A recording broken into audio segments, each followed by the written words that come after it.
Welcome back to my YouTube channel मो तुम विभूषार पे तुमने नहीं आसे भिडियो कौन पे कौन जे एकादश श्रेणी जोटा अच्छे कौन पे जे कौन द्वितीय विश्वयुद्ध कौन पे द्वितीय विश्वयुद्ध ये भिडियो आम कौन पढ़ा पे द्वितीय विश्वयुद्धर कारण और फलाफल विषय आलोचना करवा। चलो क्लास टक आम आरंभ करवा।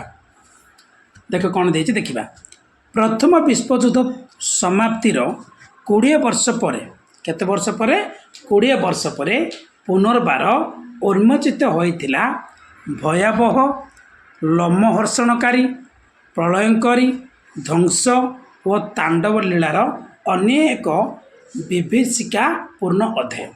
केते वर्ष पर पिले 20 वर्ष पर केते वर्ष पर 20 वर्ष पर कौन होता पिले जे कौन जे भयावह लोमहर्षणकारी प्रलयंकारी ध्वंस व तांडव लीला देखा जाइथिला।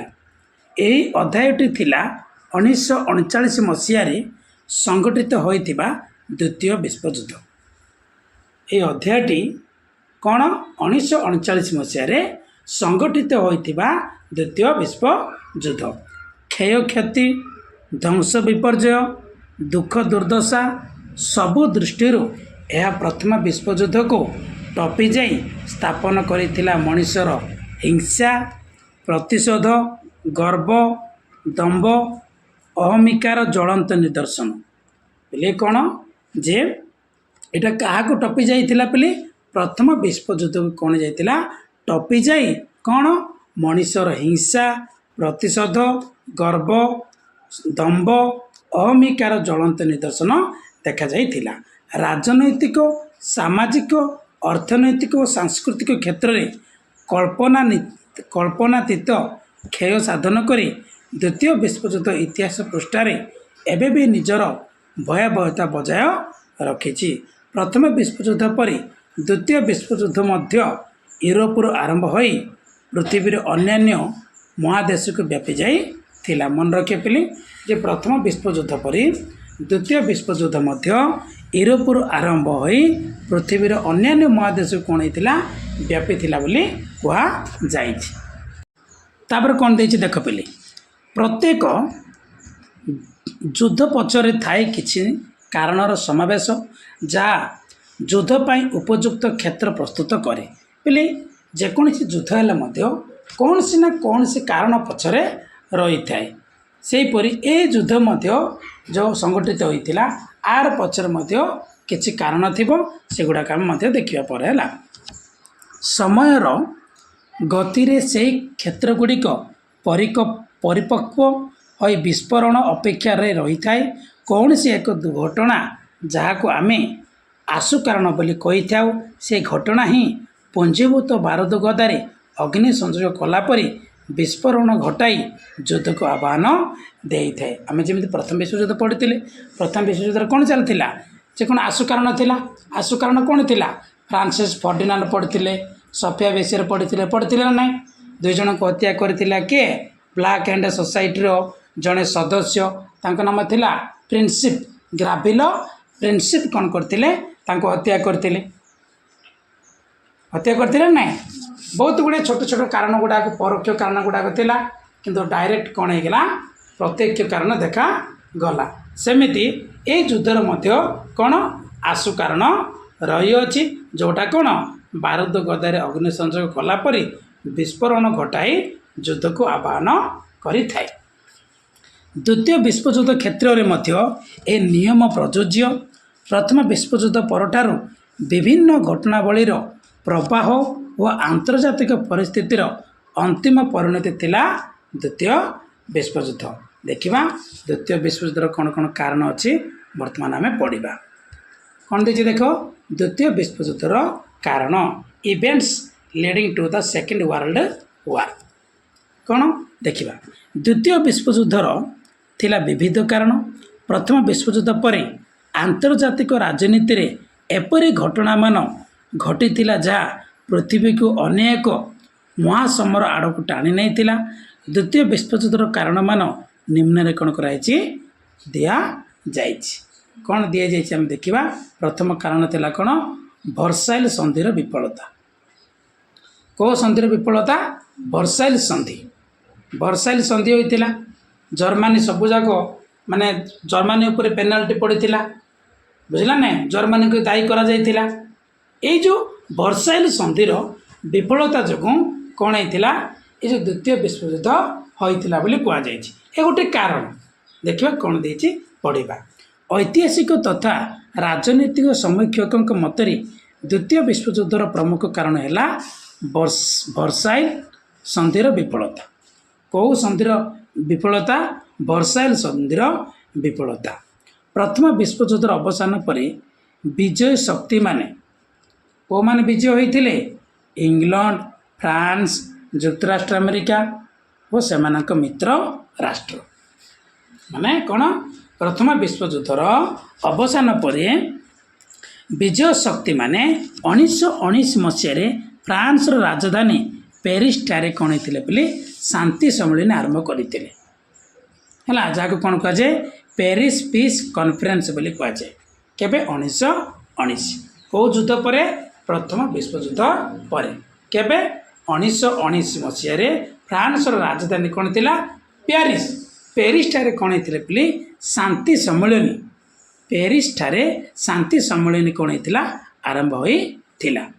ଏହି ସମ୍ମିଳନୀରେ ପରାଜିତ ଶକ୍ତି ଜର୍ମାନୀ ଓ ଏହାର ମିତ୍ର ରାଷ୍ଟ୍ର, ବିଶେଷ କରି ଜର୍ମାନୀ ସହିତ ସ୍ୱାକ୍ଷରିତ ହୋଇଥିଲା ଭର୍ସାଇଲ୍ ସନ୍ଧି। ହେଲା, କାହା ସାଥିରେ ସ୍ୱାକ୍ଷରିତ ହୋଇଥିଲା? ଜର୍ମାନୀ ସାଥିରେ। କାହା ସାଥିରେ? ଜର୍ମାନୀ ସାଥିରେ କ'ଣ ହେଇଥିଲା ବୋଲି ସ୍ୱାକ୍ଷରିତ ହୋଇଥିଲା କ'ଣ? ଭର୍ସାଇଲ୍ ସନ୍ଧି। ପରାଜିତ ହୋଇଥିଲା କିଏ? ଜର୍ମାନୀ ଏବଂ ତାଙ୍କର ମିତ୍ର ରାଷ୍ଟ୍ର, ବୁଝିଲା ନାହିଁ? କିଏ? ଜର୍ମାନୀ ଏବଂ ତାଙ୍କର ମିତ୍ର ରାଷ୍ଟ୍ର ଗୁଡ଼ାକ କ'ଣ ହେଇଥିଲେ? ପରାଜିତ ହୋଇଥିଲେ। ତାପରେ ଦେଖିବା କ'ଣ ଦେଇଛି। ଜର୍ମାନୀକୁ ପ୍ରଥମ ବିଶ୍ୱଯୁଦ୍ଧର ପ୍ରଧାନ କାରଣ ଭାବେ ଗ୍ରହଣ କରି ବିଜୟ ରାଷ୍ଟ୍ରମାନେ ଏହି ସନ୍ଧି ମାଧ୍ୟମରେ ନିଜର ପ୍ରତିହିଂସା ଓ ପ୍ରତିଶୋଧ ପ୍ରବୃତ୍ତିକୁ ପ୍ରଶମିତ କରିଥିଲେ। ଦେଖ ପିଲି, କ'ଣ? ଯେଉଁ ବିଜୟ ରାଷ୍ଟ୍ରମାନେ ଥିଲେ କାହାକୁ ଦାୟୀ କଲେ? ଜର୍ମାନୀକୁ। କାହାକୁ? ଜର୍ମାନୀକୁ।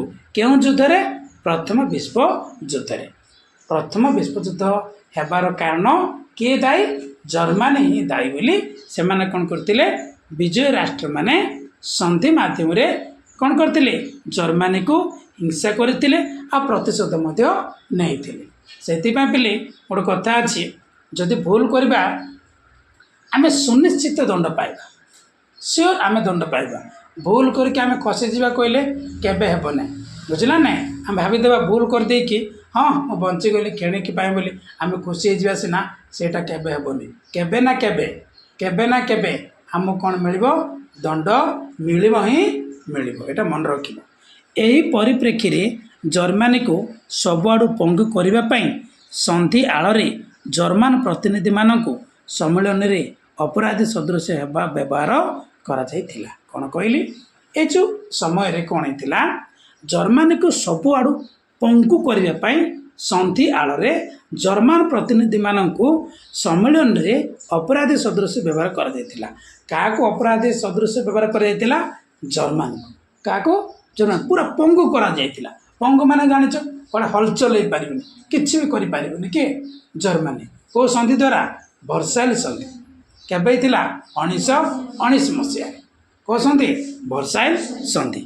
ଜର୍ମାନୀର ଉପନିବେଶ ଛଡ଼ାଇ ନିଆଯାଇ ଏହାର ସମୃଦ୍ଧ ଶିଳ୍ପାଞ୍ଚଳ ସବୁକୁ ନଷ୍ଟ କରାଗଲା। ଜର୍ମାନୀର ଉପନିବେଶ ଛଡ଼ାଇ ନିଆଯାଇ ଜର୍ମାନୀ କ'ଣ କରିଥିଲା?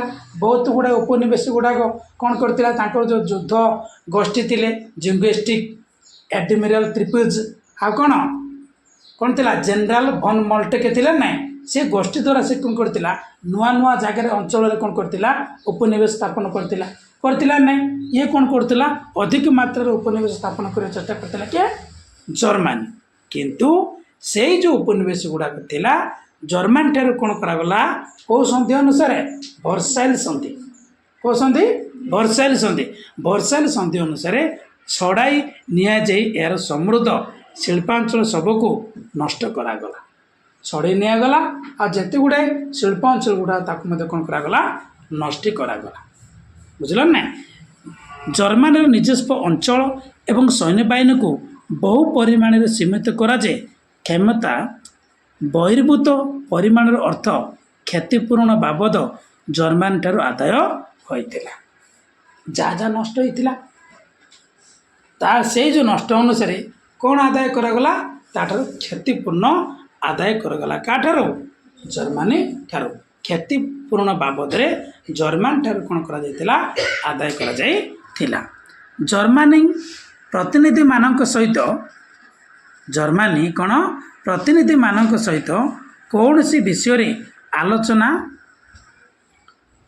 करा न जाई बंधुक मनरे चुक्तिर स्वाक्षर करने को बाध्य करते विजय शक्ति माने कौन जे बाध्य हो को माने जर्मनी को ये करते पे विजय शक्ति माने जो माने कि विजय होता राष्ट्र माने क्या को जर्मनी को बंधुक मनरे चुक्ति स्वाक्षर करने को बाध्य करते क्या जर्मनी को क्या जर्मनी को बेली ए प्रकार उपेक्षा अपमान को किंतु जर्मनवासी सहजरे ग्रहण करी नथिले वर्साइल संधि को जातीय अपमान हिसाब से ग्रहण करी भविष्य में उपयुक्त प्रतिशोध नेबापी अपेक्षा रही जर्मनवासी देखो जो प्रकार भाव में वर्साइल संधि होता क्या अपमानित होता जर्मन क्या जर्मन जर्मन को जिते अपमानित करागला भविष्य में से कौन कले पे उपयुक्त प्रतिशोध नेबापी अपेक्षा रही के जर्मन कंट्री को कंट्री जर्मन कंट्री देखो केते सुंदर देछि बोली देखो अपमान जदि हम अपमान हेले तुम गोटे भल कम करके आगू जा चेष्टा कर सतना विचारे मन रख कथा अपमान हेले ही लाइफ रे तुम बहुत आगू को जीव ताने कौन नुहे जे तुम जाणी शुणी अपमान कर ना कौन जाणी शुणी भूल कम कर ना कौन जे जाणी शुणी भूल कम कर सी हूँ मूर्ख बुझला ना देखा विजय शक्तिंकर यही प्रकार दूरदृष्टिहीन पदक्षेप जो जर्मनी रे हिटलर और नाजीवाद उत्थान मार्ग प्रशस्त होता जर्मनी रे कौन हिटलर और नाजीवाद उत्थान मार्ग प्रशस्त होता पहले सेकेंड ईयर टॉपिक रे हिटलरंकर गोटे टॉपिक अच्छी आम पढ़ा जो आम सेकेंड ईयर पढ़ा बुझला ना सेकेंड ईयर पढ़ा टॉपिक अच्छी कौन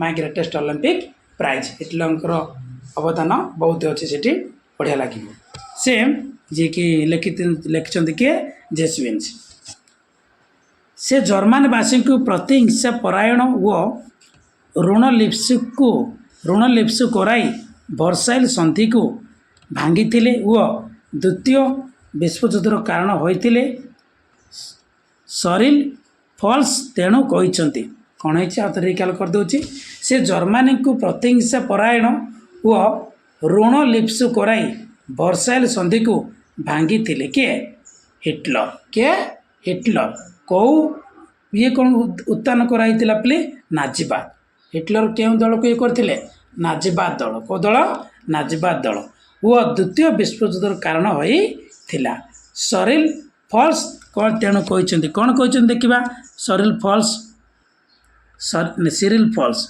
सॉरी कौन सिरिल फॉल्स कौन कहते देखा the world war second was essentially a war of revenge initiated by Germany Hitler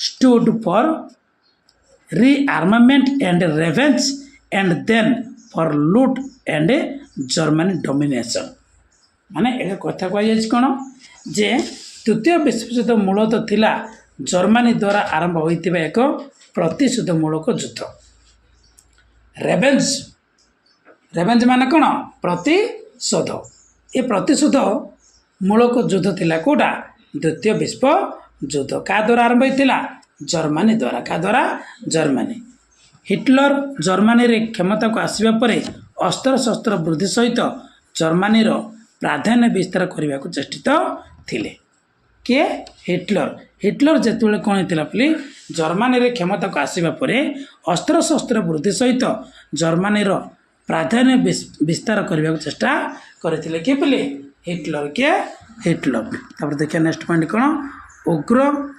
जातीयतावाद Abhyuday कौन कहले बोली उग्र जातीयतावाद अभ्युदय प्रथम विश्वयुद्ध पर यूरोपर विभिन्न देश व एशियार जापान रे उग्र एकछत्रवादी शासनर अवैध विश्व राजनीति रे शांति परिवर्ते सृष्टि करथिला कोन अशांतर वातावरण माने प्रथम विश्वयुद्ध पर कौन होता पे पिला माने जे यूरोपर विभिन्न देश आ कौन एशिया रो जापान रे उग्र एकछत्रवादी शासन रो सृष्टि होइतिला कोठी विश्व राजनीति रे जा कौन होता शांति परिवर्ते कौन होता अशांति देखा जाइथिला जहाँ अर्थनैतिक संकट राजनैतिक अस्थिरता और सामाजिक समस्या हेतु विभिन्न देश रे देखा देइथिला कोन जन असंतोष कौन कौन देखा गला अर्थनैतिक संकट माने कौन अर्थ मान टंकार अभाव देखा गला आ कौन अभाव देखा गला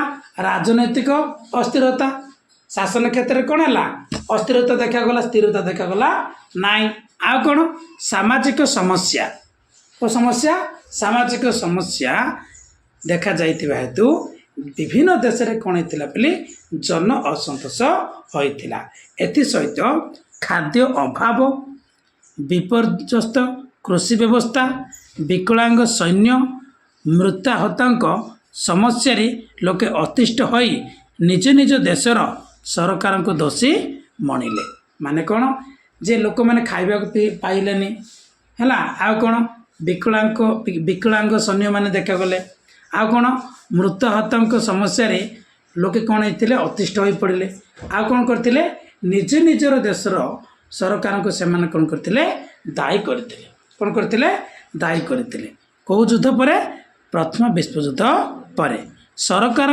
अप्रियतार सुजोग नहीं विभिन्न देशर उग्र नेता माने एकछत्रवाद शासन प्रतिष्ठा कर विश्व राजनीति करते अधिक उत्तप्त कौन कहली सरकार अप्रियतार सुजोग नहीं अप्रियता माने कौन सरकार से कौन करें स्नेह करेंगे ना क्या भी भल पाइबे ना से सुजोग नहीं विभिन्न देशर उग्र नेता माने को नेता माने उग्र नेता माने एकछत्रवाद शासन प्रतिष्ठा करी विश्व राजनीति करते अधिक उत्तप्त एमानक मध्यरु जर्मनी इटाली स्पेन जापान अन्यतम कौन कौन कहले जर्मनी इटाली स्पेन जापान ये जो देश माने कौन करते बोले एकछत्रवाद शासन प्रतिष्ठा करते कौ शासन एकछत्रवाद शासन प्रतिष्ठा करते एकछत्रवाद शासन कहले कौन जड़े व्यक्ति बा गोष्ठी बा गोटे राजनैतिक दल बा गोटे देश बुझे ना निजर कार्य को अधिक मात्रा भल पाए अन्य कार्य कौन कर घृणा चक्षुर देख बुझे ना घृणा चक्षुर देखी सेठाकर शासन कार्य परिचालना करने को कौन कह एकछत्रवाद कौन कह एकछत्रवाद एकछत्रवाद अन्य नाम कहले पिली मन रख स्वैराचारवाद कौन स्वैराचारवाद नचेत कौन कहीपर प्रभुत्ववाद बुझला ना एकछत्रवाद अन्य नाम कौन स्वैराचारवाद बा प्रभुत्ववाद बा आ कौन एकछत्रवाद बोली एक कथा तापर देखिबा कौन जर्मनी व नाजीवाद कौन पिले जर्मनी व नाजीवाद देखिबा कौन देछि प्रथम विश्वयुद्ध पर जर्मनी राष्ट्र रे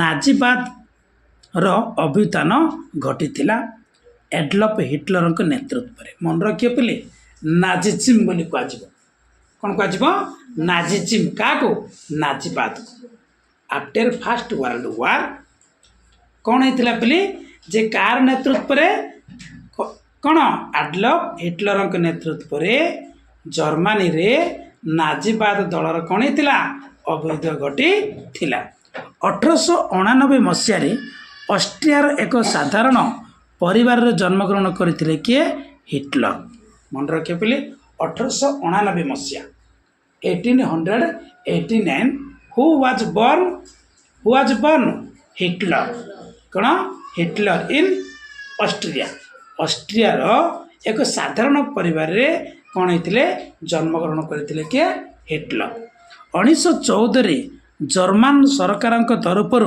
प्रथम विश्वयुद्ध एक सैनिक भाव जोगदे जर्मानी पराजयर से गभीर मर्माहत होते माने 1914 जर्मान सरकार तरफ कौ सरकार तरफ जर्मान सरकार तरफ प्रथम विश्वयुद्ध से कौन करते जोगदे के हिटलर हेले जोगदे सीना किए पराजय होते जर्मान जो पराजय होता सहीटा को सी कौन करते बोले गभीर भाव हृदय भितर बुझे ना गभीर भाव से कौन होते मर्माहत होते माने से फिल करते देखी जानी के एडल्फ हिटलर वर्साइल संधिर निर्ममता युद्ध परवर्ती जर्मानीर आर्थिक दुरवस्था देश सरकार अपारगता तांको मन में आनी तीव्र आलोड़न कौन वर्साइल संधि रे जो प्रकार भाव माने नियम नीति थिला का पाए जर्मनी पाए आ युद्ध परवर्ती समय कौन होता जर्मनी कौन जर्मनी आर्थिक दुरवस्था अर्थटा कौन होता मांदा होता ना आ कौन देश सरकार अपारगता तांको मन में आनी तीव्र आलोड़न तेणु जर्मनीर पूर्व गर्व व गौरव फेरे आनिबा लक्ष्य 1921 हिटलर गठन करते जातीय समाजवादी दल मन रख पिले कौन पूर्व गौरव और गौरव को फेरे आनिबा किए हिटलर 1921 मसीह गठन करते पिले जातीय समाजवादी दल नेशनल सोशलिस्ट पार्टी जाको कौन कहुए नाजी दल बोली कहुए कौन कहुए नाजी दल अर्थात नेशनल समाजवादी पार्टी कौन दलर अन्य नाम कौन नाजी दल केवे गठन करते 1921 मसीहा निजर आदर्श व चिंताधारा को आत्मजीवनी मोर संघर्ष मे कैम्प पुस्तक रे प्रकाश करे हिटलर जर्मान वासी को उन्नत आर्य जातिर वंशधर रूपे चिन्हित करते मन रखिए पे पुणी हाथ रिकल कर दूसरी निजर आदर्श है आउ कौन पे चिंताधारा को आत्मजीवनी जोटा थिला गोटे पुस्तक थिला से आत्मजीवनी गोटे पुस्तक थिला आत्मजीवनी मोर संघर्ष ताको जर्मन रे कौन कहुए पे मे कैम्प कौन बोले कहुए मे कैम्प पुस्तक से प्रकाश करते कौन जर्मनी वासी को उन्नत आर्य जातिर वंशधर रूपे चिन्हित करते किए एडल्फ हिटलर क्यों दल गठन करते नाजी दल कौ दल नाजी दल केते मसीहा 1921 मसीहा 1921 मसीह नाजी दल गठन करते किए जर्मान तापर देखिए कौन प्राचीन आर्य मानक स्वस्तिक चिन्ह को नाजी दलर प्रतीक रूपे ग्रहण करी से अन्य जाति मानक हेय व निम्न दृष्टि देखा लोकों प्रवर्ताइले देख पे कौन कही प्राचीन आर्य मानकर गोटे चिन्ह थिला से चिन्ह नाम कौन पे स्वस्तिक चिन्ह कौ चिन्ह स्वस्तिक चिन्ह से जो स्वस्तिक चिन्ह को नाजी दल कौन करते प्रतीक रूप ग्रहण करते कौन बोले ग्रहण करते प्रतीक रूप ग्रहण करिकी से अन्य जाति मानक हेय व निम्न दृष्टि देखा लोक कौन करते प्रवर्ता होते लोक मानक जनाऊे किए एडल्फ हिटलर तांकर जो पुस्तक थिला से पुस्तक नाम कौन थिला पे मे कैम्प कौन मे कैम्प तब नेक्स्ट कौन देखा 1933 क्षमता हासिल करी हिटलर आरंभ करते निजर एक छत्रवादी शासन केबे से क्षमता हासिल करते 1933 केबे 1933 क्षमता हासिल करी हिटलर कौन करते आरंभ करते निजर एक छत्रवादी शासन कौ शासन निजर एक छत्रवादी शासन किए पे हिटलर वर्साइल संधि को चीरी फोपाड़ी जर्मनी सामरिक बाहिनी संख्या 8 लाख को से वृद्धि करते मन रख पे क्या चीरी देते पे वर्साइल संधि को चीरी फोपाड़ी जर्मनी सामरिक बाहिनी को कौन करते वृद्धि करते केते को वृद्धि करते 8 लाख को केते लक्ष 8 लक्ष को से कौन करते वृद्धि करी 1936 राइनलैंड 1938 ऑस्ट्रिया 1939 स्वाधीन चेकोस्लोभाकियार अधिकार करी उग्र साम्राज्यवाद चरम नमूना हिटलर कौन करते स्थापना करते यूरोप महादेश देख पे कौन कही राइनलैंड केव अधिकार करते 1936 1938 कौन अधिकार करते ऑस्ट्रिया 1939 कौन अधिकार करते स्वाधीन चेकोस्लोभाकिया अधिकार करी उग्र साम्राज्यवाद चरम नमूना हिटलर कौन करते स्थापन करते यूरोप महादेश देखई देते किए हिटलर किए पे हिटलर तापर देखिए नेक्स्ट कौन इटाली वो फासीवाद आम पढ़ले कौन जर्मनी वो कौन नाजीवाद पढ़ले वर्तमान कौन पढ़ा इटाली वो फासीवाद देख बढ़िया देछि प्रथम विश्वयुद्ध में इटाली थिला विजय शक्ति मित्र प्रथम विश्वयुद्ध में इटाली थिला कौन विजय शक्ति मित्र किंतु प्यारिस शांति सम्मेलन रे अन्यान्य विजय शक्ति माने जर्मन उपनिवेश व विभिन्न अंचल को निज मध्य बांटी नहीं हैं इटाली अधिक किछि लाभ करी नथिला देख पिले कौन देख सुंदर कथा देछि जे इटाली क्यों शक्तिर मित्र थिले पिले विजय शक्तिर क्यों शक्तिर विजय शक्तिर मित्र थिले किंतु प्यारिस शांति सम्मेलन रे को सम्मेलन रे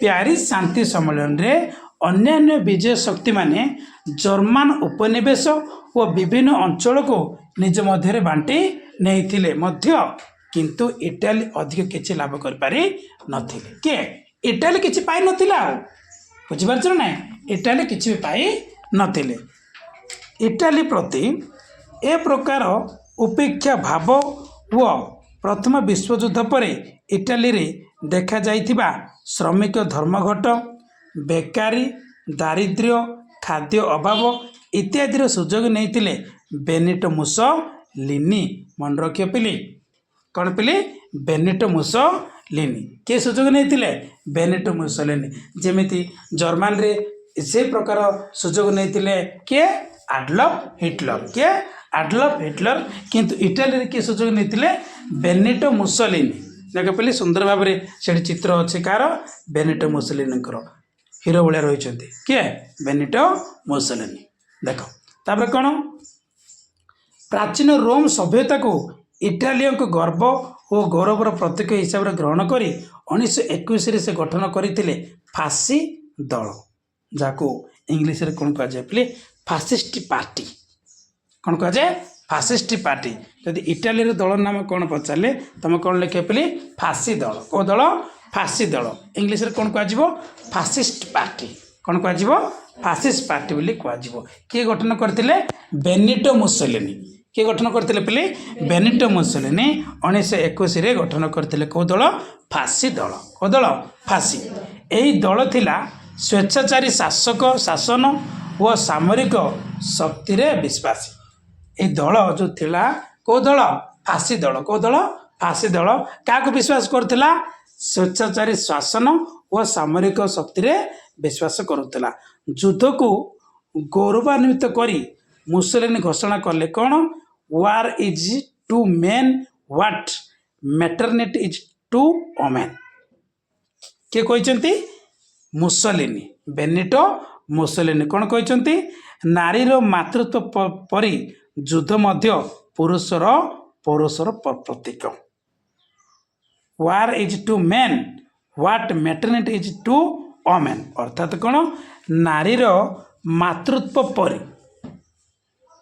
नारीर मातृत्व परी युद्ध मध्य पुरुषर पौरुषर प्रतीक है किए कहते यहाँ बेनिटो मुसोलिनी किए कहते बेनिटो मुसोलिनी तापर देखिए कौन देखिए देखा यापर फासी दल क्षमता हासिल करी जर्मनी नाजी शासक हिटलर सहित बंधुता स्थापन करथिला किए पे फासी दल कौन करथिला क्षमता हासिल करी कार सहित से संपर्क स्थापन करथिला बंधुता संपर्क स्थापन करथिला जर्मनी साथ जर्मनी कौन नाजी शासक हिटलर साथ कौन करथिला बंधुता स्थापन करथिला एक ନାରା ନାଉରୀ ପରି ଏକ ନାର ନାଉରୀ ପରି ଫାସି ଦଳର ନେତା ମୁସୋଲିନି ଏହାପରେ ଇଥିଓପିଆ ଆଲବାନିଆ ଆଦି ରାଜ୍ୟ ଜୟ କରି ବିଶ୍ୱ ରାଜନୀତିରେ ସୃଷ୍ଟି କରିଥିଲେ ତୀବ୍ର ଅସ୍ଥିରତା। କ'ଣ କହିଲି? ଏକ ନାର ନାଉରିଆ ପରି, ଗୋଟିଏ ନାର କିଏ ଥାଉଛି? ନାଉରିଆ ଥାଉଛି ନା ନାହିଁ? ନାଉରିଆ କିଏ ଥାଉଛି? ନା ନାଁକୁ କିଏ ଚଲାଉଛି ପିଲେ? ନାଉରିଆ। ସେଇଭଳି ଫାସି ଦଳର ଯେଉଁ ନେତା ଥିଲେ କିଏ? ମୁସୋଲିନି। ସେ କ'ଣ କରିଥିଲେ? ସେ ଦଳକୁ ଏପରି ଭାବରେ ଚଲେଇଲେ ଯେ କ'ଣ କରିଥିଲେ? ଇଥିଓପିଆ ଆଉ କ'ଣ ଆଲବେନିଆକୁ କ'ଣ କରିଥିଲେ? ଆଦି ରାଜ୍ୟକୁ ଜୟ କରି ବିଶ୍ୱ ରାଜନୀତିରେ ସୃଷ୍ଟି କରିଥିଲେ କ'ଣ? ତୀବ୍ର ଅସ୍ଥିରତା। କ'ଣ କରିଥିଲେ? ତୀବ୍ର ଅସ୍ଥିରତା। ତାପରେ ନେକ୍ସଟ କ'ଣ ଦେଇଛି ଆମେ ଦେଖିବା। ସ୍ପେନ୍ର ଗୃହଯୁଦ୍ଧ। କ'ଣ ପିଲେ? ସ୍ପେନ୍ର ଗୃହଯୁଦ୍ଧ ବିଷୟରେ ଆମେ ପଢ଼ିବା। ଇଟାଲୀ ଓ ଜର୍ମାନୀରେ ଯଥାକ୍ରମେ ଫାସିବାଦ ଓ ନାଜିବାଦର ଅବୈଧ ପରେ ପିଲେ କ'ଣ ହେଇଛି? ଇଟାଲୀ ଓ ଜର୍ମାନୀରେ ଯଥାକ୍ରମେ କ'ଣ? ଫାସିବାଦ ଓ ନାଜିବାଦର ଅବୈଧ ପରେ ୟୁରୋପର ଅନ୍ୟ ଏକ ଦେଶ ସ୍ପେନ୍ରେ ମଧ୍ୟ ଗୃହଯୁଦ୍ଧ ଲାଗି ଏକଛତ୍ରବାଦ ଶାସନ ପ୍ରତିଷ୍ଠା ହୋଇଥିଲା। କ'ଣ କହିଲି ପିଲେ? ଯେ ଇଟାଲୀ ଓ ଜର୍ମାନୀରେ ଯେତେବେଳେ କ'ଣ ହେଇଥିଲା? ଫାସିବାଦ ଓ ନାଜିବାଦ ଦଳ କ'ଣ ହେଇଥିଲା? ଉତ୍ପତ୍ତି ହୋଇଥିଲା। ବୁଝିଲା ନାହିଁ? କ'ଣ ହେଇଥିଲା? ଫାସିବାଦ ଦଳ ଓ ନାଜିବାଦ ଦଳ କ'ଣ ହେଇଥିଲା? ଉତ୍ପତ୍ତି ହେଇଥିଲା। ଉତ୍ପତ୍ତି ହେବା ପରେ ୟୁରୋପରେ ଆଉ ଏକ ଦେଶ ଥିଲା। ସେ ଦେଶର ନାମ ହେଉଛି କ'ଣ? ସ୍ପେନ୍। କ'ଣ? ସ୍ପେନ୍। ସ୍ପେନ୍ରେ ମଧ୍ୟ କ'ଣ ହେଇଥିଲା ପିଲେ? ଗୃହଯୁଦ୍ଧ ଲାଗି ରହିଥିଲା, ଯାହା କ'ଣ ହେଇଥିଲା? ଶାସନ ପ୍ରତିଷ୍ଠିତ ହୋଇଥିଲା। 1931ରେ ସ୍ପେନ୍ର ରାଜାଙ୍କ ମୃତ୍ୟୁ ପରେ କ'ଣ? 1931ରେ ସ୍ପେନ୍ ରାଜାଙ୍କ ମୃତ୍ୟୁ ପରେ ସେଠାରେ ଗଣତନ୍ତ୍ର ଶାସନ ପ୍ରତିଷ୍ଠିତ ହୋଇଥିଲେ ହେଁ ଦେଶର ଆଭ୍ୟନ୍ତରୀଣ ଅବସ୍ଥା ଶାନ୍ତିପୂର୍ଣ୍ଣ ନଥିଲା। ମନେ ରଖିବ ପିଲେ, ସ୍ପେନ୍ରେ କ'ଣ ଚାଲିଥିଲା? ଗଣତନ୍ତ୍ର ପ୍ରତିଷ୍ଠା ହୋଇଥିଲା। କ'ଣ ପ୍ରତିଷ୍ଠା ହୋଇଥିଲା? ଗଣତନ୍ତ୍ର। ସେଠାରେ ଗଣତନ୍ତ୍ର ପ୍ରତିଷ୍ଠା ହୋଇଥିଲେ ମଧ୍ୟ କ'ଣ ହେଇଥିଲା? ଯେ ଦେଶର ଆଭ୍ୟନ୍ତରୀଣ ଅବସ୍ଥା ମାନେ ଦେଶ ଭିତରେ ଶାନ୍ତିପୂର୍ଣ୍ଣ ନଥିଲା। କାହାର ମୃତ୍ୟୁ ପରେ? ରାଜାଙ୍କ ମୃତ୍ୟୁ ପରେ ହେଲା। ସ୍ପେନ୍ର ରାଜାଙ୍କ ମୃତ୍ୟୁ ପରେ କ'ଣ ହେଇଥିଲା ବୋଲି? ଯେ ଆଭ୍ୟନ୍ତରୀଣ କ୍ଷେତ୍ରରେ ଶାନ୍ତିପୂର୍ଣ୍ଣ ନଥିଲା। ଗଣତନ୍ତ୍ର ପ୍ରତିଷ୍ଠା ହୋଇଥିଲେ ମଧ୍ୟ। ତେଣୁ 1936ରେ ରକ୍ଷଣଶୀଳ ଓ ଉଦାରବାଦୀ ଦଳ ସଂଘର୍ଷରତ ଥିବା ଅବସ୍ଥାରେ ଜର୍ମାନୀ ଓ ଇଟାଲୀ ସହାୟତାରେ ସେନାଧ୍ୟକ୍ଷ ଜେନେରାଲ ଫ୍ରାଙ୍କୋ ଗୃହଯୁଦ୍ଧ ଆରମ୍ଭ କରି କ୍ଷମତା ହାସଲ କରିଥିଲେ। କିଏ ପିଲେ? General Franco. ପୁଣି ଆଉ ଥରେ ରିକାଲ କରିଦେଉଛି, ଭଲ ଶୁଣ। କ'ଣ? ଯେ 1936ରେ ରକ୍ଷଣଶୀଳ ଓ ଉଦାରବାଦୀ ଦଳ ସଂଘର୍ଷରତ ଥିବା ଅବସ୍ଥାରେ ଜର୍ମାନୀ ଓ ଇଟାଲୀ ସହାୟତାରେ ସେନାଧ୍ୟକ୍ଷ ଜେନେରାଲ ଫ୍ରାଙ୍କୋ ଗୃହଯୁଦ୍ଧ ଆରମ୍ଭ କରି କ୍ଷମତା ହାସଲ କରିଥିଲେ। କାହାର ସହାୟତାରେ? ଜର୍ମାନୀ ଓ ଇଟାଲୀ। ଇଟାଲୀର ଯେଉଁ ଦଳ ଥିଲା କ'ଣ ଥିଲା? ଫାସିବାଦ ଦଳ ହେଲା। ଜର୍ମାନୀର ଯେଉଁ ଦଳ ଥିଲା କ'ଣ ଥିଲା? ନାଜିବାଦ ଦଳ। ହେଲେ ଇଏ ମଧ୍ୟ କ'ଣ କରିଥିଲା? ଏକଛତ୍ରବାଦ ଶାସନ କରିଥିଲା। କିଏ? ସ୍ପେନ୍। କିଏ? ସ୍ପେନ୍। ତାଙ୍କର ସହାୟତାରେ କ'ଣ ହେଇଥିଲା ବୋଲି?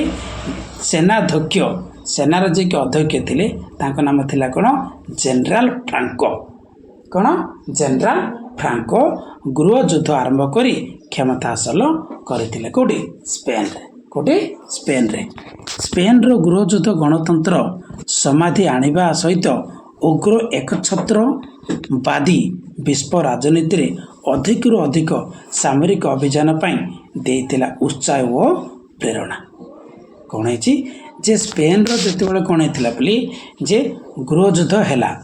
ଗୃହଯୁଦ୍ଧ ହେବା ସତ୍ତ୍ୱେ ଗଣତନ୍ତ୍ରର ସମାଧି ଆଣିବା ସହିତ ମାନେ ଗଣତନ୍ତ୍ରର ସମାଧି ଆଣିବା ସହିତ କ'ଣ ହେଇଥିଲା? ଉଗ୍ର ଏକଛତ୍ରବାଦୀଙ୍କୁ ବିଶ୍ୱ ରାଜନୀତିରେ ଅଧିକରୁ ଅଧିକ ସାମରିକ ଅଭିଯାନ ପାଇଁ ଦେଇଥିଲା କ'ଣ? ଉତ୍ସାହ ଓ ପ୍ରେରଣା ଦେଇଥିଲା। ମାନେ କାହାକୁ ସମାଧି ଦେଇଦେଲା? ସିଏ ଗଣତନ୍ତ୍ରକୁ। ହେଲେ କାହାକୁ ଉତ୍ସାହ କଲା? ସାମରିକ ଅଭିଯାନକୁ। କେଉଁ ଶାସନରେ ଏକଛତ୍ରବାଦୀ ଶାସନରେ କେଉଁ ଶାସନ ଏକଛତ୍ରବାଦୀ ଶାସନ। ତାପରେ ଦେଖିବା ନେକ୍ସଟ ପଏଣ୍ଟ କ'ଣ ଦେଇଛି ଜାଣିବା। ତାପରେ ଦେଖ ଜାପାନର କ'ଣ ବୋଲି ସାମ୍ରାଜ୍ୟବାଦ କ'ଣ ଦେଇଛି ଜାପାନର ସାମ୍ରାଜ୍ୟବାଦ।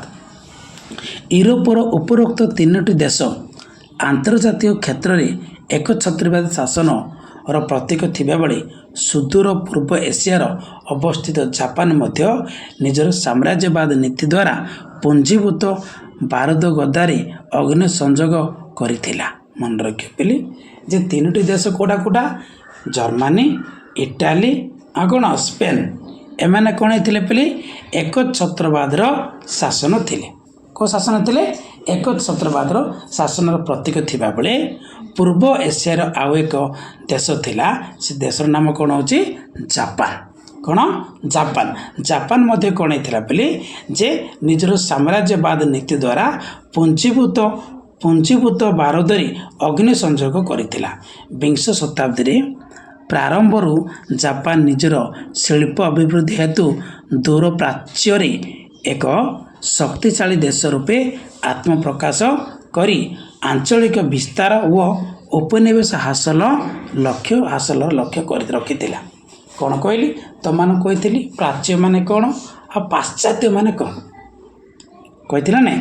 ପ୍ରାଚ୍ୟମାନେ ହେଉଛି ଏସିଆକୁ କ'ଣ କୁହାଯିବ ପ୍ରାଚ୍ୟ ବୁଝିଲା ନାଇଁ। ଆଉ ପାଶ୍ଚାତ୍ୟମାନେ କ'ଣ ୟୁରୋପକୁ କ'ଣ କୁହାଯିବ ୟୁରୋପ। ହେଲେ ଏଇଠି କ'ଣ କହିଛି ଦେଖ ଯେ ବିଂଶ ଶତାବ୍ଦୀର ପ୍ରାରମ୍ଭରୁ ମାନେ ଆରମ୍ଭରୁ ବିଂଶ ଶତାବ୍ଦୀର କ'ଣ ଆରମ୍ଭରୁ କ'ଣ ହେଇଥିଲା ଜାପାନ କ'ଣ କରିଥିଲା ନିଜର ଶିଳ୍ପ ଅଭିବୃଦ୍ଧି ହେତୁ ତାର ଯେତେବେଳେ ଇଣ୍ଡଷ୍ଟ୍ରି କ'ଣ ହେଲା ବୃଦ୍ଧି ପାଇଲା ଦୂର ପ୍ରାଚ୍ୟରେ ଏକ ଶକ୍ତିଶାଳୀ ଦେଶ ରୂପେ ଆତ୍ମପ୍ରକାଶ କରି ଆଞ୍ଚଳିକ ବିସ୍ତାର ଓ ଉପନିବେଶ ହାସଲର ଲକ୍ଷ୍ୟ ରଖିଥିଲା। ଯେତେବେଳେ ତାର ଶିଳ୍ପ ବୃଦ୍ଧି ପାଇଲା ପରେ ସେ କ'ଣ କଲା ଯେ ଅନ୍ୟ ଅଞ୍ଚଳରେ ସେ କ'ଣ କରିଥିଲା ବିସ୍ତାର କରିବାକୁ ଲାଗିଲା ଏବଂ ଉପନିବେଶ ମାନେ କ'ଣ ବସବାସ ହାସଲ କରିବାକୁ ଲକ୍ଷ୍ୟ ରଖିଲା କିଏ ଜାପାନ 1931ରେ ଚୀନର ମାଞ୍ଚୁରିଆ ମନେ ରଖିବା ପିଲେ କ'ଣ 1931ରେ ଚୀନର ମାଞ୍ଚୁରିଆ ରାଜ୍ୟ ଅଧିକାର ଜାପାନର ସାମ୍ରାଜ୍ୟ ଲିପ୍ସା ପ୍ରବୃତ୍ତିକୁ ବୃଦ୍ଧି କରିଥିଲା। କ'ଣ କହିଲି ଯେ 1931ରେ ଚୀନର ମାଞ୍ଚୁରିଆ ରାଜ୍ୟ ଅଧିକାର ଜାପାନର ସାମ୍ରାଜ୍ୟ ଲିପ୍ସା ପ୍ରବୃତ୍ତିକୁ ବୃଦ୍ଧି କରିଥିଲା। କ୍ରମଶଃ ଗୋଟିଏ ଦଳର ସାଥୀ ପରି ଜାପାନ ୟୁରୋପର ଏକଛତ୍ରବାଦୀ ଶାସକଙ୍କ ସଂସ୍ପର୍ଶରେ ଆସି ରାଜ୍ୟ ଜୟରେ ଅଧିକ ସକ୍ରିୟ ହେଲା ଯାହା ପୂର୍ବ ଏସିଆର ନଷ୍ଟ କରିଥିଲା ଶାନ୍ତି ଓ ସୌନ୍ଦର୍ଯ୍ୟର ବାତାବରଣ। ଯେଉଁ ପୂର୍ବ ଏସିଆ ଥିଲା ସେଠି କ'ଣ ସୃଷ୍ଟି ହେଲା ଯେ ଯେଉଁ ଶାନ୍ତି ଥିଲା ଯେଉଁ ସୌନ୍ଦର୍ଯ୍ୟ ଥିଲା ସେଟା କ'ଣ ହେଇଗଲା ନଷ୍ଟ ହୋଇଗଲା। କେଉଁଠି ପୂର୍ବ ଏସିଆରେ ପୂର୍ବ ଏସିଆରେ କାହାର ଏକଛତ୍ରବାଦୀ ଶାସନ ଦ୍ୱାରା ଜାପାନ କାହିଁକି ଯେ ଦେଖ କିଏ ସ୍ପେନ୍ ମଧ୍ୟ କାମ କଲା ଇଟାଲୀ ମଧ୍ୟ କାମ କଲା ଜର୍ମାନୀ ମଧ୍ୟ କାମ କଲା ଜାପାନ ମଧ୍ୟ ସେ ପ୍ରକାର କାମ କରିବାକୁ ଲାଗିଲା ଜାପାନ। ତାପରେ ଦେଖିବା ନେକ୍ସଟ ପଏଣ୍ଟ କ'ଣ ଜାତିସଂଘର ବିଫଳତା। କ'ଣ କହିଲି ଜାତିସଂଘର ବିଫଳତା କ'ଣ କହିଲି ପିଲି ଆଉ ଏକ କାରଣ କ'ଣ ଥିଲା ପିଲି ଜାତିସଂଘର ବିଫଳତା। କ'ଣ ଜାତିସଂଘର ବିଫଳତା ଦେଖ ଜାତିସଂଘର ବିଫଳତା ମଧ୍ୟ କ'ଣ ଦ୍ୱିତୀୟ ବିଶ୍ୱଯୁଦ୍ଧର ଗୋଟେ କାରଣ ହୋଇଗଲା ଯେ ଏଇ ଜାତିସଂଘର ବିଫଳତା କ'ଣ ପ୍ରଥମ ବିଶ୍ୱଯୁଦ୍ଧ ପରେ କ'ଣ ହେଇଥିଲା ଜାତିସଂଘଟା ସୃଷ୍ଟି ହୋଇଥିଲା କିନ୍ତୁ ସେଟା କ'ଣ ହେଇଗଲା ଆଉ କାମ କଲା ନାହିଁ ସଫଳ ନଥିଲା। ସେଥିପାଇଁ ଏ ଗୋଟେ କେଉଁ କାରଣ ହେଇଗଲା ଦ୍ୱିତୀୟ ବିଶ୍ୱଯୁଦ୍ଧର କାରଣ ହେଇଗଲା। ଦେଖ କ'ଣ ଦେଇଛି ଆମେ ଜାଣିବା। ଜାତିସଂଘର ବିଫଳତା ଦ୍ୱିତୀୟ ବିଶ୍ୱଯୁଦ୍ଧର ଗତିକୁ ତ୍ୱରାନ୍ୱିତ କରିଥିଲା। ଏଠାରେ ଅବଶ୍ୟ ଉଲ୍ଲେଖଯୋଗ୍ୟ ଯେ ପ୍ରଥମ ବିଶ୍ୱଯୁଦ୍ଧ ପରେ ଯୁଦ୍ଧକ୍ଳାନ୍ତ ପୃଥିବୀବାସୀଙ୍କୁ ଶାନ୍ତି ଓ ମୈତ୍ରୀ ଅନୁକୂଳ ପରିବେଶରେ ରଖିବା ପାଇଁ 1919ରୁ ସୃଷ୍ଟି କରାଯାଇଥିଲା ଜାତିସଂଘ। ମନେ ରଖିବା ବୋଲି କେବେ ସୃଷ୍ଟି କରାଯାଇଥିଲା 1919ରେ ହେଲା କେବେଠୁ 1919ରେ ସୃଷ୍ଟି କରାଯାଇଥିଲା କ'ଣ ଜାତିସଂଘ। କ'ଣ ପାଇଁ प्रथम विश्वयुद्ध पर युद्ध क्लांत पृथ्वीवासी को जो माने युद्ध करी जो देश माने कौन हो हालिया टाइड हो शांति करने कौन करला जे मैत्री भावना प्रतिष्ठा करने कौन सृष्टि होता जाति संघ कौ संघ जाति संघ विश्व शांति और विश्व निरापत्ता और आंतर्जातिक विवादर समाधान थिला यार लक्ष्य जाति संघर लक्ष्य कौन थिला किभली भाव में विश्व निरापत्ता रखा है आउ आंतर्जातिक विवादर समाधान किभली भाव में हम ए प्रकार थिला लक्ष्य कार जाति संघर प्रथम अवस्था अर्थात प्रथम विश्वयुद्ध पर जाति संघ विश्वर बहु गंडगोलपूर्ण स्थान हस्तक्षेप कर शांति प्रतिष्ठार सफल होते हैं 1931 मसीह जापान मांचुरिया अधिकार ठारू आरंभ है यार विफलता मन रखिए पे कौ समय रे ए जो जाति संघ थिला है सेटा कौन हो जाइथिला जे विफल हो जाइथिला जेतेबेले कौन जापान क्या अधिकार कला मांचुरिया बुझिपारे ना क्या अधिकार कला मांचुरिया को जिते अधिकार कला से कौन होता पे यार विफलता आरंभ होता कार जाति संघर विफलता होता बड़ बड़ देश मानकर उदासीन पणिया उपयुक्त सामरिक बाहिनीर अभाव हेतु जातिसंघ साम्राज्यवादी मानकर कार्यकलापर नीरव दर्शक साजी रही मुसोलिनी इथियोपिया आक्रमण अबा हिटलर ऑस्ट्रिया व चेकोस्लोवाकिया अधिकार बेले जातिसंघर भूमिका थिला निष्क्रिय मन रखियो कौन कहली मुसोलिनी कौन इथियोपिया आक्रमण बेले को बेले इथियोपिया आक्रमण बेले हिटलर को क्या आक्रमण करथिला ऑस्ट्रिया व चेकोस्लोवाकिया क्या चेकोस्लोवाकिया को आक्रमण बेले ये जातिसंघ कौन होता बेले सक्रिय रूपे ना कौन निष्क्रिय रूपे कौन करथिला भूमिका ग्रहण करिथिला विभिन्न सभ्य देश जातिसंघ अहरी आसीबा फल द्वितीय विश्वयुद्ध पूर्व जातिसंघ थिला एक मृत्यु प्राय अनुष्ठान तेणु आंतर्जातिक अराजकता सुधारी स्वाभाविक अवस्था फेराइबा को कई चेष्टित नथिले पेले केवल युद्ध करिया को पूरा तत्पर थिले किंतु शांति मैत्री निरापत्ता करने कहीं भी चेष्टा करि नथिले फल कौन होता मिलित कौन सॉरी जातिसंघटा कौन हो जाइथिला जे विफल होइथिला ये थिला पे गोटे कारण तापर देखिबा कौन निरस्त्रीकरण प्रचेष्टार विफलता कौन कहली निरस्त्रीकरण प्रचेष्टार विफलता देख निरस्त्रीकरण माने कौन जोटी अस्त्र शस्त्र कौन करा जीवो बंद करने चेष्टा करिवो बुझिपारछ ना निरस्त्रीकरण कहले कौन अस्त्र शस्त्र को जोटी बंद करा जो ता कौन कह निरस्त्रीकरण हेले तार गोटे विफलता हबारु कौन होता पे द्वितीय विश्वयुद्धर गोटे कारण होता देखा कौन हो प्रथम विश्वयुद्ध पर पृथ्वी शांति प्रतिष्ठा उद्देश्य निरस्त्रीकरण को प्रधान माध्यम हिसाब से ग्रहण करा जाइथिला जातिसंघ सनंद यह स्पष्ट भाव उल्लेख करा जाइथिला जे जातीय निरापत्ता व्यतीत सभ्य राष्ट्र माने अस्त्र शस्त्र व्यवहार ह्रास करेंगे कौन कहली जे जातिसंघ सनंद जो कौन थिला जे लीग ऑफ नेशन चार्टर रे कौन करा उल्लेख करा जाइथिला कौन जे जातीय निरापत्ता व्यतीत राष्ट्र माने अस्त्र शस्त्र व्यवहार ह्रास करेंगे आमे कौन करबा देशर सुरक्षा करबा सहित कौन करिया पड़िबो जे अस्त्र शस्त्र व्यवहार को कौन करा ह्रास करा जो अस्त्र शस्त्र को व्यवहार करुथिबे कौन व्यवहार करथिबे अस्त्र शस्त्र को जो अस्त्र शस्त्र को व्यवहार करुथिबे सेटा जदि अधिक अधिक जदि हेइ जिवो देश देश मध्य युद्ध हबन ना लोक मैंने मृत्युवरण करेंगे ना ना जदि सेटा कौन हो अस्त्र शस्त्र जदि कौन हम ह्रास हम ताहले कौन हम देश में शांति प्रतिष्ठा हेब कार लक्ष्य थिला जातिसंघर पुनश्च निरस्त्रीकरण प्रक्रिया को फलप्रसू करने निरस्त्रीकरण सम्मेलन मिलित निरापत्ता उपरे गुरुत्व आरोप होते हैं सभ्य राष्ट्र मानक आंतरिक सहयोग अभाव प्रथम विश्वयुद्ध परवर्ती पृथ्वी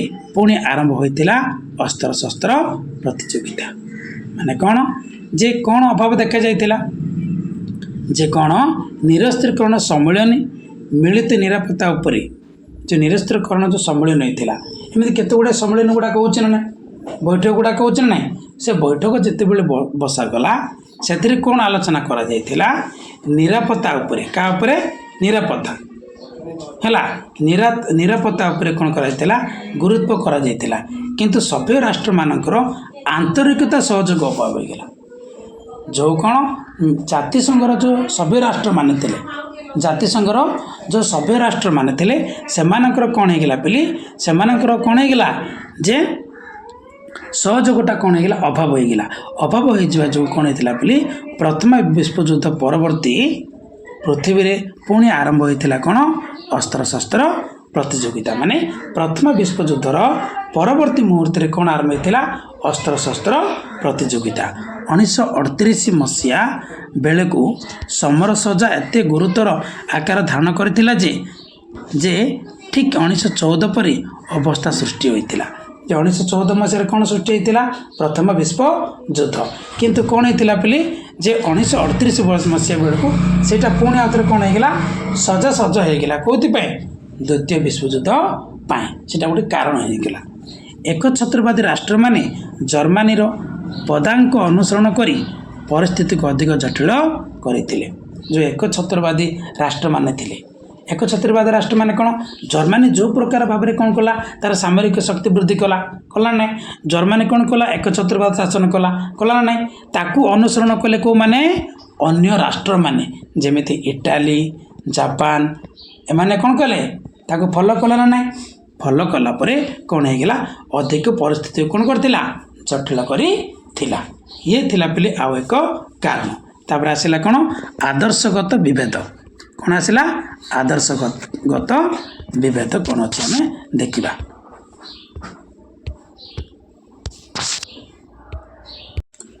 ଦୁଇ ବିଶ୍ୱଯୁଦ୍ଧ ମଧ୍ୟବର୍ତ୍ତୀ ସମୟରେ ରାଷ୍ଟ୍ର ମଧ୍ୟରେ ଦେଖ କ'ଣ ଦେଇଛି ଦୁଇ ବିଶ୍ୱଯୁଦ୍ଧ ମଧ୍ୟବର୍ତ୍ତୀ ସମୟରେ ରାଷ୍ଟ୍ର ମଧ୍ୟରେ ଆଦର୍ଶଗତ ବିଭେଦ ପରିସ୍ଥିତିକୁ କରିଥିଲା ଅଧିକ ଗୁରୁ ଗମ୍ଭୀର କ'ଣ କହିଲି ଦୁଇ ବିଶ୍ୱଯୁଦ୍ଧ ମଧ୍ୟବର୍ତ୍ତୀ ସମୟରେ ରାଷ୍ଟ୍ର ମଧ୍ୟରେ କ'ଣ ହେଇଥିଲା ଆଦର୍ଶଗତ ବିଭେଦ ମାନେ କ'ଣ ଯେ ପିଲି ତମର ଯଦି ଗୋଟେ ଭଲ ଗୁଣ ଥିବ ଗୋଟେ ରାଷ୍ଟ୍ର ମୁଁ ଆଥରେ କହୁଛି ଦେଖ ଉଦାହରଣ ମାଧ୍ୟମରେ ତମର କହୁନି ରାଷ୍ଟ୍ର ମଧ୍ୟରେ କହୁଛି ଦେଖ ଯଦି ରାଷ୍ଟ୍ର ମଧ୍ୟରେ ଗୋଟିଏ ରାଷ୍ଟ୍ର ଯଦି ଭଲ ଗୁଣ ଗୋଟେ ଅଛି ଆଉ ଏକ ରାଷ୍ଟ୍ର ମଧ୍ୟ ଗୋଟେ ଭଲ ଗୁଣ ଥିବ ନା ନାହିଁ ହେଲେ ତାର ଭଲ ଗୁଣ ଆର ଭଲ ଗୁଣ ସେଇଟା କ'ଣ ହେଇଗଲା ବିଭେଦ କରାଗଲା ବିଭେଦ ମାନେ କ'ଣ ଅଲଗା କରାଗଲା କ'ଣ କରାଗଲା ଅଲଗା କରାଗଲା ପରେ ତାର କ'ଣ ହେଇଗଲା ବୋଲି ପରିସ୍ଥିତିକୁ କ'ଣ ହେଇଥିଲା ଅଧିକରୁ ଅଧିକ କ'ଣ ହେଇଥିଲା ଗମ୍ଭୀର ହୋଇଥିଲା କାହିଁକି ସେ କ'ଣ ଚାହିଁବ ମୋର କ୍ୱାଲିଟି ଭଲ ଅଛି ବୋଲି ସେ ଚିନ୍ତା କରିବ ନା ଗୋଟେ ରାଷ୍ଟ୍ର ଆଉ ଗୋଟେ ରାଷ୍ଟ୍ର କ'ଣ ଚାହିଁବ ମୋର ମଧ୍ୟ କ୍ୱାଲିଟି ଭଲ ଅଛି ବୋଲି ଚାହିଁବ ନା ନାହିଁ ହେଲେ ସେଠି କ'ଣ ହେଇଗଲା ଅଲଗା ହେଇଗଲା ହେଲେ ପୃଥିବୀ ବୋଲି ଗୋଟେ ବୋଲି ସେଠି କୁହାଗଲା କି ଆଉ ପୃଥିବୀ ବୋଲି ଗୋଟେ ବୋଲି କୁହାଗଲା କି ହେଲେ ସେଠି କ'ଣ ହେଇଯିବ ଯୁଦ୍ଧ ହେବାଟା ସୁନିଶ୍ଚିତ ସେଥିପାଇଁ କ'ଣ ହେଇଥିଲା ରାଷ୍ଟ୍ର ମଧ୍ୟରେ ଆଦର୍ଶଗତ ବିଭେଦ ପରିସ୍ଥିତିକୁ କ'ଣ କରିଥିଲା ଅଧିକ ଜଟିଳ କରିଥିଲା ଗୋଟିଏ ପାଖରେ ଥିଲେ ଗଣତାନ୍ତ୍ରିକ ପଦ୍ଧତି ଓ ଗଣତାନ୍ତ୍ରିକ ମୂଲ୍ୟବୋଧର ବିଶ୍ୱାସ କରୁଥିଲା କିଏ ଇଂଲଣ୍ଡ ଫ୍ରାନ୍ସ ଯୁକ୍ତରାଷ୍ଟ୍ର ଆମେରିକା ପ୍ରଭୃତି ଦେଶମାନେ କ'ଣ କହିଲି ତମମାନଙ୍କୁ ଗୁଣ କଥା କହିଲି ନା ନାହିଁ ହେଲେ ଗଣତନ୍ତ୍ରକୁ କେଉଁମାନେ ବିଶ୍ୱାସ କରୁଥିଲେ ଇଂଲଣ୍ଡ ଫ୍ରାନ୍ସ ଯୁକ୍ତରାଷ୍ଟ୍ର ଆମେରିକା କ'ଣ କହିଲି ଇଂଲଣ୍ଡ ଫ୍ରାନ୍ସ ଯୁକ୍ତରାଷ୍ଟ୍ର ଆମେରିକା କ'ଣ କରୁଥିଲେ କାହାକୁ ଭଲ ପାଉଥିଲେ ଗଣତନ୍ତ୍ର ପଦ୍ଧତିକୁ ସେମାନେ କରୁଥିଲେ ସମ୍ମାନ କରୁଥିଲେ କିନ୍ତୁ ଅନ୍ୟ ପକ୍ଷରେ କ'ଣ ହେଉଥିଲା ଏକଛତ୍ରବାଦ ଓ ସାମରିକବାଦ ବିଶ୍ୱାସୀ କେଉଁମାନେ ଥିଲେ ଜର୍ମାନୀ ଇଟାଲୀ ଜାପାନ ହେଲା ହେଲେ ଦୁଇ ମାନେ ରାଷ୍ଟ୍ର ମଧ୍ୟରେ ଆଦର୍ଶଗତ ବିଭେଦ ଦେଖାଗଲା ନା ସେମାନେ ଗଣତନ୍ତ୍ରକୁ ଭଲ ପାଉଥିଲେ ଏମାନେ କାହାକୁ ଭଲ ପାଉଥିଲେ ଏକଛତ୍ରବାଦ ଶାସନକୁ ଏକଛତ୍ରବାଦ ଶାସନ କ'ଣ ବୁଝିପାରୁଛନ୍ତି ଏକଛତ୍ରବାଦ ଶାସନ ମାନେ କ'ଣ ଯେ ନିଜର ନୀତିକୁ ଅଧିକ ମାତ୍ରାରେ ଭଲ ପାଇ ସେଇ ନୀତିକୁ ସେଠି ପରିଚାଳନା କରି ହେଲା ଆଉ ସେଠି ଶାସନ କାର୍ଯ୍ୟ ପରିଚାଳନା କରିବା କ'ଣ କୁହାଯିବ ଏକଛତ୍ରବାଦ ଶାସନ। ହେଲେ ଏ ପ୍ରକାର ଶାସନ ବ୍ୟବସ୍ଥା କେଉଁମାନେ କରୁଥିଲେ ଜର୍ମାନୀ ଇଟାଲୀ ଜାପାନ ବୁଝିଲା ନା। କିନ୍ତୁ ତା ବିରୁଦ୍ଧରେ କେଉଁମାନେ ଥିଲେ ଇଂଲଣ୍ଡ ଫ୍ରାନ୍ସ ଯୁକ୍ତରାଷ୍ଟ୍ର ଆମେରିକା। ହେଲେ ଏହି ଆଦର୍ଶଗତ ବିଭେଦକୁ ଲକ୍ଷ୍ୟ କରି ମୁସୋଲିନି ଥରେ କହିଥିଲେ କିଏ ବେନିଟୋ ମୁସୋଲିନି କ'ଣ କହିଥିଲେ the struggle between the two worlds can permit no compromise either we or they। ଆଉ ତ ରିକାଲ୍ କରିଦେଉଛି the struggle between the two worlds can permit no compromise either we or they। ମାନେ ବଢ଼ିଆ କଥା କହିଛନ୍ତି। ଦୁଇ ଭାଗରେ ବିଭାଜିତ ପୃଥିବୀ ମଧ୍ୟରେ ଚାଲିଥିବା ସଂଘର୍ଷରେ ବୁଝାମଣାର ପ୍ରଶ୍ନ ନାହିଁ। ବୁଝିପାରୁଛ ନା। ଏଠି ଆଉ କାହାର ପ୍ରଶ୍ନ ନାହିଁ, ଏଠି ଆଉ ବୁଝାମଣାର ପ୍ରଶ୍ନ ନାହିଁ। ହୁଏତ ଆମେ ନହେଲେ ସେମାନେ ରହିବେ, ହୁଏତ କେଉଁମାନେ ରହିବେ ଆମେ ରହିବୁ ନଚେତ କେଉଁମାନେ ସେମାନେ ରହିବେ। ଆଉ ବୁଝାମଣା କିଛି ନଥିଲା। ମାନେ ଏଠି କ'ଣ ହେଇଗଲା ଆଦର୍ଶଗତ ମଧ୍ୟରେ ବିଭେଦ ଦେଖାଗଲା, ମାନେ ଅଲଗା ଦେଖାଗଲା। ଯଦି ଅଲଗା ଦେଖାଯିବ ବୁଝାମଣା ରହିବ କି ଆଉ। ହେଲେ ଆଜି ନହେଲେ କାଲି କ'ଣ ହେବ ଝଗଡ଼ାଟା ସୁନିଶ୍ଚିତ ହେବ। ଇଏ ଥିଲା କ'ଣ ପିଲେ ଯେ ଆଉ ଏକ କାରଣ। କେଉଁ କାରଣ ଆଦର୍ଶଗତ ବିଭେଦ। ତାପରେ ଦେଖିବା ନେକ୍ସଟ କ'ଣ ଦେଇଛି ଦେଖିବା। ନାଇଁ ତଳେ ଦେଇଛି ଦେଖ ଆହୁରି କ'ଣ ଲେଖିଦେଇଛି ଗଣତାନ୍ତ୍ରିକ ରାଷ୍ଟ୍ରମାନେ ଭର୍ସାଇ ଚୁକ୍ତି ସମ୍ମାନ ଦେଇ ଏହାଦ୍ୱାରା ସୃଷ୍ଟି ହୋଇଥିବା ୟୁରୋପର ରାଜନୈତିକ ସ୍ଥିତି ଅବସ୍ଥାକୁ ବଜାୟ ରଖିବାକୁ ଆଗ୍ରହୀ ଥିଲେ। କେଉଁ ରାଷ୍ଟ୍ରମାନେ ଗଣତାନ୍ତ୍ରିକ ରାଷ୍ଟ୍ରମାନେ ମାନେ କେଉଁଠି ଯେଉଁ ଭର୍ସାଇ ସନ୍ଧି ହେଇଥିଲା ନାହିଁ ଜର୍ମାନୀକୁ ଅପମାନ କରାଗଲା ନାଇଁ ରେ। ଜର୍ମାନୀର ଯେତିକି କ୍ଷତି ହେଇଥିଲା ଦେଶମାନଙ୍କର ଯେତିକି କ୍ଷତି ହେଇଥିଲା ଜର୍ମାନୀ ତାକୁ ଭରଣ ପୋଷଣ କରିବା ଚେଷ୍ଟା କଲା ନା ନାହିଁ। କିନ୍ତୁ ଜର୍ମାନୀ କ'ଣ କଲା ଯେ ଯେଉଁ ଗଣତାନ୍ତ୍ରିକ ରାଷ୍ଟ୍ରମାନେ ଥିଲେ ଭର୍ସାଇ ସନ୍ଧିକୁ ଭର୍ସାଇ ଚୁକ୍ତିକୁ ସମ୍ମାନ ଦେଉଥିଲେ, ସେଇଟା ଆରାମସେ ସେମିତି ରହୁ ବୋଲି ଚାହୁଁଥିଲେ। କିନ୍ତୁ ଅନ୍ୟ ପକ୍ଷରେ ଦେଖିବାକୁ ଗଲେ ଯେଉଁ ରାଷ୍ଟ୍ର ଥିଲା କେଉଁ ରାଷ୍ଟ୍ର ଜର୍ମାନୀ ଇଟାଲୀ ଆଉ କ'ଣ ଜାପାନ ଏକଛତ୍ରବାଦ ଶାସନ, ଏମାନେ ସେ ଭର୍ସାଇ ଚୁକ୍ତିକୁ କ'ଣ କରିବାକୁ ଚାହୁଁନଥିଲେ ଅବମାନନା କରୁଥିଲେ। ସେମାନେ ମାନୁ ନଥିଲେ, ସେ କଥାକୁ ସେମାନେ ମାନୁ ନଥିଲେ। ଏ ପ୍ରକାର ଆଦର୍ଶଗତ ବିଭେଦ ପରୋକ୍ଷ ଭାବରେ କ'ଣ ହେଇଥିଲା ବିଶ୍ୱଯୁଦ୍ଧ କ୍ଷେତ୍ରରେ ପ୍ରସ୍ତୁତ କରିଥିଲା। କେଉଁ ଯୁଦ୍ଧ କ୍ଷେତ୍ରରେ ବିଶ୍ୱଯୁଦ୍ଧ କ୍ଷେତ୍ରରେ। ତାପରେ ଆସିଲା କ'ଣ ତୁଷ୍ଟିକରଣ ନୀତି। କ'ଣ ତୁଷ୍ଟିକରଣ ନୀତି କ'ଣ ଅଛି ଆମେ ଦେଖିବା। ଦେଖ ଦ୍ୱିତୀୟ ବିଶ୍ୱଯୁଦ୍ଧ ପୂର୍ବରୁ ମୁଖ୍ୟ ୟୁରୋପୀୟ ଶକ୍ତିମାନେ ତୁଷ୍ଟିକରଣ ନୀତି ଅବଲମ୍ବନ କରି ଜର୍ମାନର ସାମ୍ରାଜ୍ୟବାଦ ନୀତିକୁ ଦେଇଥିଲେ ପରୋକ୍ଷ ପ୍ରୋତ୍ସାହନ। କ'ଣ ପିଲେ ଯେ ତୁଷ୍ଟିକରଣ ନୀତି କହିଲେ କ'ଣ ଟିକେ ବୁଝ। ମନ ଜୟ କଲା ଭଳିଆ ନୀତିକୁ କ'ଣ କୁହାଯିବ ତୁଷ୍ଟିକରଣ ନୀତି। ବୁଝିଲା ନା। ତୁଷ୍ଟିକରଣ ନୀତି ମାନେ କ'ଣ ମନ ଜୟ କଲା ଭଳିଆ କାର୍ଯ୍ୟକୁ କ'ଣ କୁହାଯିବ ତୁଷ୍ଟିକରଣ ନୀତି। ହେଲେ କାହାର ମନ ଜୟ କରିବା ଚେଷ୍ଟା କରିଥିଲେ ଜର୍ମାନର। କାହାର ଜର୍ମାନର। ହେଲେ କେଉଁମାନେ ଯେ ୟୁରୋପୀୟ ଶକ୍ତିମାନେ। କେଉଁ ଶକ୍ତିମାନେ ୟୁରୋପୀୟ ଶକ୍ତିମାନେ। ହେଲେ କ'ଣ ହେଇଛି ଅବଶ୍ୟ ଏହା ପଛରେ ଥିଲା ଏକ ନିର୍ଦ୍ଦିଷ୍ଟ କାରଣ। ରୁଷିଆରେ କମ୍ୟୁନିଷ୍ଟ ଶାସନ। ରୁଷିଆରେ କେଉଁ ଶାସନ କମ୍ୟୁନିଷ୍ଟ ଶାସନ। 1917 ମସିହା ବିପ୍ଳବ ଦ୍ୱାରା ରୁଷିଆରେ କମ୍ୟୁନିଷ୍ଟ ଶାସନ ପ୍ରତିଷ୍ଠା ହେବା ପରେ ୟୁରୋପୀୟ ଦେଶମାନେ କମ୍ୟୁନିଷ୍ଟ ମତବାଦ ପ୍ରତି ବିବ୍ରତ ଓ ଭୟଭୀତ ଥିଲେ। ଦେଖିଲ ନା। ଏହାର ପଛରେ କାରଣ କ'ଣ ଏ ଯେଉଁ ତୁଷ୍ଟିକରଣ ରାଜନୀତି କ'ଣ ତୁଷ୍ଟିକରଣ ନୀତି ବାହାର କରିବାର ରିଜନଟା କ'ଣ ଯେ କ'ଣ ରୁଷିଆରେ କ'ଣ ଚାଲିଥିଲା କମ୍ୟୁନିଷ୍ଟ ଶାସନ। କେଉଁ ଶାସନ କମ୍ୟୁନିଷ୍ଟ ଶାସନ। ସେ କମ୍ୟୁନିଷ୍ଟ ଶାସନ ଯେତେବେଳେ ଚାଲିଥିଲା ସେତେବେଳେ କ'ଣ ହେଇଥିଲା ବୋଲି ଯେଉଁ ୟୁରୋପୀୟ ଦେଶମାନେ ଥିଲେ ଏ କମ୍ୟୁନିଷ୍ଟ ମତବାଦକୁ ସେମାନେ କ'ଣ କରୁଥିଲେ ମାନେ ଭୟଭୀତ ହେଉଥିଲେ କାଳେ କ'ଣ କରିଦେବ ପରା ଭାବିକି। ହେଲା 1917 ମସିହା ବିପ୍ଳବ ଦ୍ୱାରା ରୁଷିଆରେ କମ୍ୟୁନିଷ୍ଟ ଶାସନ ପ୍ରତିଷ୍ଠା ହେବା ପରେ ୟୁରୋପୀୟ ଦେଶମାନେ କମ୍ୟୁନିଷ୍ଟ ଦଳ ପ୍ରତି କ'ଣ ହେଇଥିଲେ ବିବ୍ରତ ହୋଇଥିଲେ ଏବଂ ଭୟଭୀତ ମଧ୍ୟ ହୋଇଥିଲେ। ବୁଝିଲା ନା। ତେଣୁ ହିଟଲର ଯେତେବେଳେ ନିରସ୍ତ୍ରୀକରଣ ଅବମାନନା କରି ରାଇନଲାଣ୍ଡ ଅଷ୍ଟ୍ରିଆ ଚେକୋସ୍ଲୋଭାକିଆ ଆଦି ରାଜ୍ୟକୁ ଅନ୍ୟାୟ ଭାବରେ ଅଧିକାର କଲେ ସେତେବେଳେ ଇଂଲଣ୍ଡ ଫ୍ରାନ୍ସ ନେଇଥିଲେ ନୀରବ ଦର୍ଶକର ଭୂମିକା। କେଉଁମାନେ ମନେ ରଖିବା ପିଲି କ'ଣ କହିଲେ ଆଉଥରେ କହିଦେଉଛି ଯେ ହିଟଲର ଯେତେବେଳେ ନିରସ୍ତ୍ରୀକରଣ କେଉଁକରଣ ନିରସ୍ତ୍ରୀକରଣ ହିଟଲର ଯେତେବେଳେ କ'ଣ ନିରସ୍ତ୍ରୀକରଣକୁ କ'ଣ କଲେ ଅବମାନନା କରିଥିଲେ ଅବମାନନା କରି କ'ଣ କରିଥିଲେ ରାଇନଲାଣ୍ଡ ଅଷ୍ଟ୍ରିଆ ଚେକୋସ୍ଲୋଭାକିଆକୁ କ'ଣ କରିଥିଲେ ଅଧିକାର କରିଥିଲେ ମାନେ ବେଆଇନ ଭାବରେ ଅଧିକାର କରିଥିଲେ କିଏ ହିଟଲର ହେଲେ ସେତେବେଳେ କ'ଣ ହେଇଥିଲା ଇଂଲଣ୍ଡ ଓ ଫ୍ରାନ୍ସ ନେଇଥିଲେ ନୀରବ ଦର୍ଶକର ଭୂମିକା କିନ୍ତୁ ଏ ପ୍ରକାର ନୀରବତା ଫଳ ହୋଇଥିଲା ଓଲଟା ତାଙ୍କ ଯେଉଁ ନୀରବତା ହେଇକି ରହିଥିଲେ କିଏ ଫ୍ରାନ୍ସ ଓ ଇଂଲଣ୍ଡ କିନ୍ତୁ ତାର ଫଳଟା କ'ଣ ହେଇଥିଲା ଓଲଟା ହୋଇଥିଲା କ'ଣ ହିଟଲରଙ୍କ ରାଜ୍ୟ ଲିପ୍ସା କମ୍ ହେବା ପରିବର୍ତ୍ତେ ଅଧିକ ବୃଦ୍ଧି ପାଇ ଦ୍ୱିତୀୟ ବିଶ୍ୱଯୁଦ୍ଧକୁ ଡାକି ଆଣିଥିଲା ହେଲେ ଆଙ୍କେ ସାଇଲେଣ୍ଟ ରହିଗଲେ ସେ କିଛି କରିବ ନାହିଁ ପରା ଭାବିଲେ ବୁଝିଲା ନା କିନ୍ତୁ ଜର୍ମାନୀ ଆଉ ଶୁଣିଲା କି ହିଟଲର ଆଉ ଶୁଣିଲା କି ନା ଆଉ ଶୁଣାଶୁଣି ନାଇଁ ଏ ପ୍ରକାର କାମ କରିଥିଲେ ପିଲେ ଦେଖିବା କ'ଣ ହେଇଛି ଦେଖ ଆସନ୍ନ ବିପଦରୁ ରକ୍ଷା ପାଇବା ପାଇଁ ୟୁରୋପର ମିତ୍ର ଶକ୍ତି ଇଂଲଣ୍ଡ ଓ ଫ୍ରାନ୍ସ ମାନେ ରୁଷିଆ ସହିତ ସମ୍ପର୍କ ସ୍ଥାପନ କରି ଅକ୍ଷୟ ଶକ୍ତି ଜର୍ମାନ ଜାପାନ ଇଟାଲୀକୁ ଦମନ କରିବା ପାଇଁ ଉଚିତ ଥିଲା କ'ଣ କହିଲି ଯେ ଆସନ୍ନ ବିପଦରୁ ରକ୍ଷା ପାଇବା ପାଇଁ ୟୁରୋପର ମିତ୍ର ଶକ୍ତି କ'ଣ କେଉଁଟା ଥିଲା ଇଂଲଣ୍ଡ ଓ ଫ୍ରାନ୍ସ କାହା ସହିତ ମିଶିଲା ରୁଷିଆ ସାଥରେ କ'ଣ କଲେ ସମ୍ପର୍କ ସ୍ଥାପନ କରି କାହାକୁ ଦମନ କରିବା ପାଇଁ ଚେଷ୍ଟା କରିଥିଲେ ଜର୍ମାନ ଜାପାନ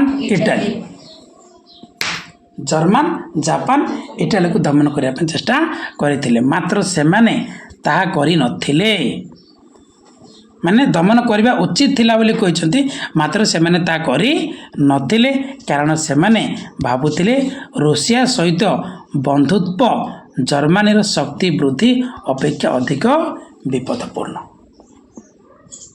ଦେଖ କ'ଣ କହିଲେ ଆଉଥରେ ଯେ କ'ଣ ସେମାନେ ତାହା କରିନଥିଲେ ମାନେ କ'ଣ କରିନଥିଲେ ଯେ ଦମନ କରିନଥିଲେ କିନ୍ତୁ କାରଣ ସେମାନେ ଭାବୁଥିଲେ କ'ଣ ରୁଷିଆ ସହିତ ବନ୍ଧୁତ୍ୱ ଜର୍ମାନୀର ଶକ୍ତି ବୃଦ୍ଧି ଅପେକ୍ଷା ଅଧିକ ବିପଦପୂର୍ଣ୍ଣ ଆମେ ଯଦି ରୁଷିଆକୁ ଯଦି କ'ଣ କରିବା ନାହିଁ ସମ୍ପର୍କ ସ୍ଥାପନ କରିବା ନାହିଁ ତାହେଲେ ଜର୍ମାନୀ ଅପେକ୍ଷା ରୁଷିଆର ଶକ୍ତିଟା କ'ଣ ଅଧିକ ସତ ନା ମିଛ ସେଇଟା ଚିନ୍ତା କରିଥିଲେ କେଉଁମାନେ ଫ୍ରାନ୍ସ ଓ ଇଂଲଣ୍ଡ ଯେଉଁମାନେ କି ମିତ୍ର ଶକ୍ତି କେଉଁ ଶକ୍ତି ମିତ୍ର ଶକ୍ତି ତାପରେ ଆସିଲେ ନେକ୍ସଟ ପଏଣ୍ଟ କ'ଣ ମ୍ୟୁନିକ୍ ଚୁକ୍ତି କେଉଁ ଚୁକ୍ତି ମ୍ୟୁନିକ୍ ଚୁକ୍ତି ମାନେ କ'ଣ ଦେଇଛି ଆମେ ଦେଖିବା କ'ଣ ଟପିକ୍ ମ୍ୟୁନିକ୍ ଚୁକ୍ତି ଏହି ତୁଷ୍ଟିକରଣ ନୀତିର ଚୂଡ଼ାନ୍ତ ନିଦର୍ଶନ ଦେଖିବାକୁ ମିଳିଥିଲା କ'ଣ କେଉଁ ଚୁକ୍ତି ମ୍ୟୁନିକ୍ ଏଗ୍ରିମେଣ୍ଟ ମ୍ୟୁନିକ୍ ଚୁକ୍ତିରେ କେଉଁ ଚୁକ୍ତିରେ ମ୍ୟୁନିକ୍ ଚୁକ୍ତିରେ ଯେଉଁଟା ତୁଷ୍ଟିକରଣ ନୀତି ଚାଲିଲା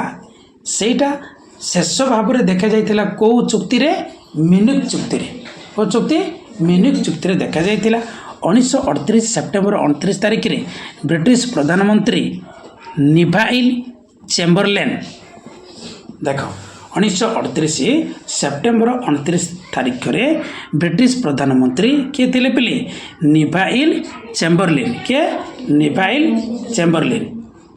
କିଏ ଚେମ୍ବରଲିନ୍ ଫରାସୀ ପ୍ରଧାନମନ୍ତ୍ରୀ ଦାଲାଦିୟର କ'ଣ ଫରାସୀ ପ୍ରଧାନମନ୍ତ୍ରୀ କିଏ ଥିଲେ ଦାଲାଦିୟର ହିଟଲର ଓ ମୁସଲିନ୍ ମ୍ୟୁନିକ୍ରେ ମିଳିତ ହୋଇ ଚେକୋସ୍ଲୋଭାକିଆର ସୁଦେତାନ ଅଞ୍ଚଳ ବିଷୟରେ ଆଲୋଚନା କରିଥିଲେ ଦେଖ କ'ଣ କହିଲି ଯେ ପିଲି ମନେ ରଖ କ'ଣ କହିଲି ଯେ 1938 ସେପ୍ଟେମ୍ବର 29 ତାରିଖରେ ବ୍ରିଟିଶର ପ୍ରଧାନମନ୍ତ୍ରୀ କିଏ ଥିଲେ ନିଭାଇଲ୍ ଚେମ୍ବରଲିନ୍ ଫରାସୀର ପ୍ରଧାନମନ୍ତ୍ରୀ କିଏ ଥିଲେ ଦାଲାଦିୟର ହିଟଲର ଓ ମୁସଲିନ୍ ମ୍ୟୁନିକ୍ରେ ମିଳିତ ହୋଇ ଚେକୋସ୍ଲୋଭାକିଆର ଗୋଟେ ଅଞ୍ଚଳ ଥିଲା ସେ ଅଞ୍ଚଳ ନାମ କ'ଣ ସୁଦେତାନ ଅଞ୍ଚଳ ବିଷୟରେ ଆଲୋଚନା କରିଥିଲେ ଏହି ଅଞ୍ଚଳ ଅତ୍ୟନ୍ତ ଶିଳ୍ପ ସମୃଦ୍ଧ ହୋଇଥିବାରୁ ହିଟଲର ଏହାକୁ ଅଧିକାର କରିବାର ପ୍ରସ୍ତାବ ଦେଇଥିବା ବେଳେ ଇଂଲଣ୍ଡ ଓ ଫ୍ରାନ୍ସ ଚୁପ୍ ରହିଥିଲେ देख पिले जर्मानी तो कौन क्या कौन अधिकार करने चेष्टा कर सतना मिछ कहीं भर्साई जो चुक्ति होता से चुक्तिर अपमानना जो अपमान ताको मिलता सेटा सही कर पारि नथिला किए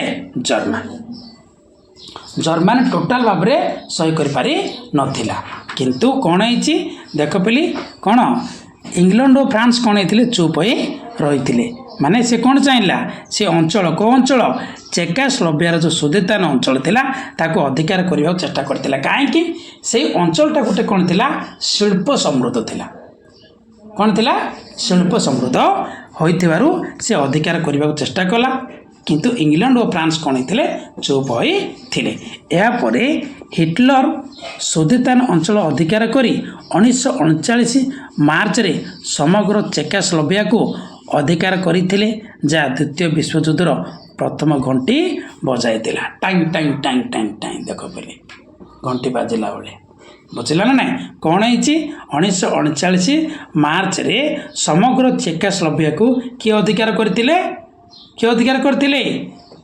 जर्मान किए जर्मान बा हिटलर कौन करथिले अधिकार करथिले जोटा द्वितीय विश्वयुद्ध प्रथम घंटी बाजी जाई थिला तापर देखिबा कूटनैतिक मेंट गठन कौन पे कूटनैतिक मेंट गठन केमिति जे कूटनैतिक मेंट गठन गुड़ाक होइछि 1930 परठारु एक छत्रवादी शासक माने निजर साम्राज्य लिप्सा प्रवृत्ति को चरितार्थ करने सृष्टि करथिले विभिन्न प्रकार कूटनैतिक मेंट डिप्लोमेटिक आलियंस कूटनैतिक मेंट माने कौन डिप्लोमेटिक आलियंस माने 1930 परठारु एक छत्रवादी शासक माने कौन करथिले निजर साम्राज्य लिप्सा प्रवृत्ति को माने साम्राज्य वृद्धि करने चाहूले से इच्छा थिला हेले चरितार्थ करने सृष्टि करथिले गोटे कौ मेंट कूटनैतिक मेंट तेणु स्वाभाविक भाव ए दिगरे अग्रगामी थिले कौ माने Japan Germany Italy diplomatic alliance कौ माने आगरे थिले फ्रंट रे थिले को माने जापान जर्मनी इटाली एमाने केमिति कोन करके आम कूटनैतिक मेंट गठन करिया बोली चिंता करथिले को माने जर्मनी जापान इटाली हेले कौन है देखा 1935 रे केबे 1935 रे शासक मुसोलिनी इथियोपिया अधिकार करिबार समय रे हिटलर को समर्थन लाभ करिथिबारु 1936 रे जर्मन सहित रोम बर्लिन चुक्ति रे आबद्ध होई थिला देख पिली 1935 रे इटाली रो शासक किए मुसोलिनी कहीं जर्मनी जापान इटाली एमाने कौन चाहूले केमिति भाव में आम कौन करवा साम्राज्य विस्तार करवा चाहूले ना किंतु 1935 मसीह किए इटाली जे शासक थे नाम था कौन मुसोलिनी कौन मुसोलिनी क्या अधिकार कले इथियोपिया क्या इथियोपिया को अधिकार करने समय हिटलर समर्थन लाभ कर 1936 रे जर्मनी सहित रोम बर्लिन चुक्ति होइतिला मन रखी पे रोम बर्लिन एक्सिस बोली कहुए रोम बर्लिन चुक्ति क्या मध्य रही इटाली और जर्मनी बुझला ना जर्मनी राजधानी नाम कौन बर्लिन इटाली राजधानी नाम कौन रोम से कौन कहगला रोम बर्लिन चुक्ति बोली कहगला हेले सहयोग सहायता किए करते समर्थन किए करते जर्मन किए जर्मन क्या इटाली को 1937 रे जापान ए चुक्ति रे स्वाक्षर करने सृष्टि होइतिला रोम बर्लिन टोकियो चुक्ति देख जोटा रोम बर्लिन चुक्ति होइतिला सेठी केतोटी देश थिले दुईटी केतोटी देश दुईटी कौन कौन जर्मनी आउट आसला इटाली जर्मनी वो इटाली थिला किंतु 1937 रे ए चुक्ति रे किए स्वाक्षर करथिले जापान किए जापान जेतुले जापान मिसीगला सेटा कौन होगा रोम बर्लिन टोकियो चुक्ति कौन होगा रोम बर्लिन टोकियो चुक्ति होइगला जाको कौन कह रोम बर्लिन टोकियो एक्सिस आम जमी पढ़ी कौन प्रथम विश्वयुद्ध में पढ़ी ना त्रिशक्ति कौन मेंट थिला ना ना सेमिति एठी मध्ये कोण हेगिला जे रोम बर्लिन टोकियो चुक्ति अर्थात कौन इटाली जर्मनी आ कौन जापान कौन जापान तापर देखिबा एई चुक्तिर आभिमुख्य थिला जे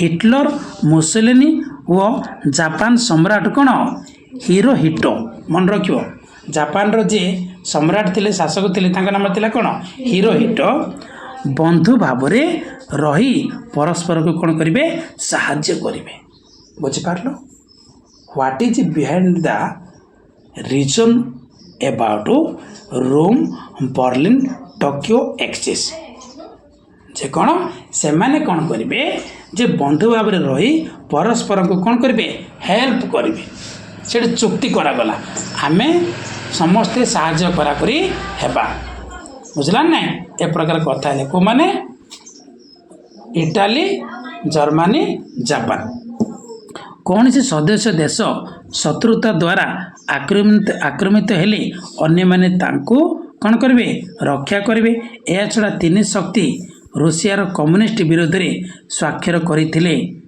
बा कम्युनिस्ट विरोधी चुक्ति ए तीनटी देश कौन करथिले कौन रूसिया विरोध रे कौन करथिले पिली स्वाक्षर करथिले चुक्ति करथिले कौन एंटी कमेंटेरियन पैक्ट कौन कहली एंटी कमेंटेरियन पैक्ट माने कम्युनिस्ट विरोधी चुक्ति का विरोध रे रूसिया विरोध रे केतोटी देश तीनोटी देश तापर देखिबा नेक्स्ट यार उत्तर रे 1939 रे इंग्लैंड और फ्रांस यार उत्तर रे 1939 रे इंग्लैंड और फ्रांस एक मेंट गठन करथिले जहिरे ग्रीस रोमानिया पोलैंड आदि राज्य माने सदस्य थिले को माने इंग्लैंड और फ्रांस कौन करथिले एक मेंट गठन करथिले का विरोध रे कौन का विरोध रे रोम बर्लिन टोकियो एक्सेस बुझला ना रोम बर्लिन टोकियो एक्सेस विरुद्ध रे कौन करथिले पले इंग्लैंड और फ्रांस कौन करथिले मेंट गठन करथिले किंतु को माने थिले ग्रीस रोमानिया पोलैंड को माने थिले ग्रीस रोमानिया पोलैंड थिले हैला एही भाबरे द्वितीय विश्वयुद्ध पूर्व विश्व राजनीति रे अवतीर्ण होइतिला दुईटी गोष्ठी जर्मन इटाली जापान सहयोगी राष्ट्र अक्षय शक्ति एवं केंद्र शक्ति अन्य पक्षरे को माने थिले इंग्लैंड फ्रांस सहयोगी दल थिले कोन मित्र शक्ति पृथ्वी दुईटी सैन्य छाउनी रे परिणत होइतिला बेले देख विरोधी हे गला नहीं दुईटी मेंट गठन हो गला को मेंट विरोधी मेंट तापर वर्तमान जोटा आसिला कोन आसु कारण छोट छोट छोट छोट कारण गुडा हम तापर गोटे टिके कौन किए कौन कहीदेले फाइटिंग टा कौन हम घाई घाई घाई घाई घाई घाई हेब हेले केमिति घाई घाई हेब कारण देखिए प्रथमे तापर युद्ध देखिबा को कारण आसु कारण इमिडिएट कजेस द्वितीय विश्वयुद्ध पाई क्षेत्र प्रस्तुत हेबा परी हिटलरଙ୍କ पोलैंड आक्रमण आसु कारण होई युद्धर मार्ग उन्मोचन करिथिला हेले हिटलर काको आक्रमण कला पोलैंड काको आक्रमण कला पोलैंड को आक्रमण कला वर्साइल संधि अनुसार कौन डेनजिक नामक अंचल जर्मनी पोलैंड को अर्पण करिथिला कौन जे प्रथम विश्वयुद्ध पर गोटे संधि होता कौ संधि वर्साइल संधि किंतु से संधि रे जर्मनी कौन करथिला डेनजिक नामक अंचल को क्या देथिला पोलैंड को अर्पण करिथिला से जदि अर्पण करिछि दिने ना दिने ता अंचल को फेरैबा चेष्टा करिबार नै आनिया चेष्टा करिबार नै के जर्मनी एही अंचल हिटलर एही अंचल को फेरी पाइबा 1939 अगस्ट मासरे पोलैंड सरकार को प्रदान करथिले चरमपत्र प्रथमे कौन करथिले 1939 मसीहा अगस्ट मासरे कौन करथिले पोलैंड सरकार कौन करथिले चरमपत्र प्रदान करथिले के जर्मनी एमती चरमपत्र प्रदान करथिले किंतु मात्र पोलैंड पाखरु कोनसी उत्तर अपेक्षा न रखी 1939 मसीहा सेप्टेम्बर 1 तारिख रे पोलैंड आक्रमण कला जर्मनी बाहिनी सी आ कौन आ टॉलरेंस कर पाला नहीं बुझला नहीं टॉलरेंस कर पाला नहीं आ पेशेंस रखी पाला नहीं धैर्य रखी पाला नहीं कौ देश जर्मनी जो उत्तरटा आसवा कथा क्या पोलैंड ठारू जो उत्तरटा आसवा कथा सेटा को अपेक्षा न करिकी वेट न करिकी से कौन कला 1939 मसीहा सेप्टेम्बर 1 तारिख रे क्या आक्रमण कला पोलैंड को आक्रमण कला किए जर्मनी देश आक्रमण कला यार 2 दिन पर 3 तारिख को मास सेप्टेम्बर मास 3 तारिख दिन इंग्लैंड और फ्रांस जर्मनी विरुद्ध रे कौन कले युद्ध घोषणा करिवारु द्वितीय विश्वयुद्ध आरंभ होई थिला देखिलो ना कौन कला यार 2 दिन पर 1 तारिख है तार 2 दिन पर अर्थात 3 तारिख को तारिख 3 तारिख रे इंग्लैंड और फ्रांस जर्मनी विरुद्ध रे कौन कले युद्ध घोषणा कले देखिबा तापरे कौन आरंभ होला द्वितीय विश्वयुद्ध आरंभ हैला एहीपरि भाव में पुनर्बार पृथ्वी सम्मुखीन है अन्य एक ध्वंसकारी विभीषिकामय युद्ध 1941 मसीहा सेप्टेम्बर मासरे प्रशांत महासागर पर्ल हार्बर रे अवस्थापित अमेरिकीय नौसेना बाहिनी उपरे जापान आक्रमण करथिला एहापरे अमेरिका व 1943 रे रूसिया मित्र शक्ति बाहिनी रे जोग देइथिले युद्ध प्राय 5.5 वर्ष लागिबा परे 1945 मसीहा मे 7 तारिख रे जर्मनी आत्मसमर्पण करथिला देखो केते वर्ष लागिथिला 5 वर्ष बुझबार छने केते वर्ष लागिथिला 5 वर्ष को युद्ध द्वितीय विश्व युद्ध केते वर्ष 5 वर्ष देखो कौन देइछि रिकाल कर दे देखो 1941 मसीहा सेप्टेम्बर मासरे प्रशांत महासागर पर्ल हार्बर रे अवस्थापित अमेरिकीय नौसेना बाहिनी उपरे आक्रमण कला के जापान यापर अमेरिका कौन कला 1943 रे रूसियार कोटी रूसियार मित्र शक्ति बाहिनी रे जोग देइथिले के अमेरिका कोट जोग देइथिले रूसिया को हेल्प कले युद्ध प्राय 5.5 वर्ष लगिला परे 1945 मे 7 तारिख रे जर्मनी कौन करथिला आत्मसमर्पण करथिला 1945 मसीहा अगस्त 6 और 9 तारिख रे जापान हिरोशिमा और नागासाकी उपरे अमेरिका द्वारा कौन थिला पले अमेरिका द्वारा परमाणु बोमा विस्फोरण पर मन रखे पुणी आथर कही दूची किए पकईदेला अमेरिका कौन करता 1945 मसीहा अगस्त 6 तारिख और 9 तारिख रे जापान कौन थिला हिरोशिमा और नागासाकी है हिरोशिमा और नागासाकी अंचल कौन थिला पहले जे परमाणु बोमा परमाणु बोमा विस्फोरण पर जापान कौन करथिला आत्मसमर्पण द्वितीय विश्वयुद्धर परिसमाप्ति आनीथिला जापान कौन कला आत्मसमर्पण कला जिते बड़े कौन होता परमाणु बोमा कोटी पकागला जापान दुईटी अंचल गोटे थिला कौन हिरोशिमा गोटा थिला कौन नागासाकी से अंचल जिते पड़ला पहले कौन होता जे जापान कौन करथिला आत्मसमर्पण करिथिला एहापर मिलित जातिसंघ प्रतिष्ठा होई विश्व शांति स्थापन मार्ग प्रशस्त होइथिला एठी जो आमे जो पढुचे द्वितीय विश्वयुद्ध रे कौन होइथिला मिलित जातिसंघ सृष्टि होइथिला जाको कौन विस्फोर कौन बोली कुआजे कोर्ट बोली कुआजे बुझ ना विस्फोर कोर्ट कोटा मिलित जाति संघ तार फलाफल आम देखा पर है थैंक यू।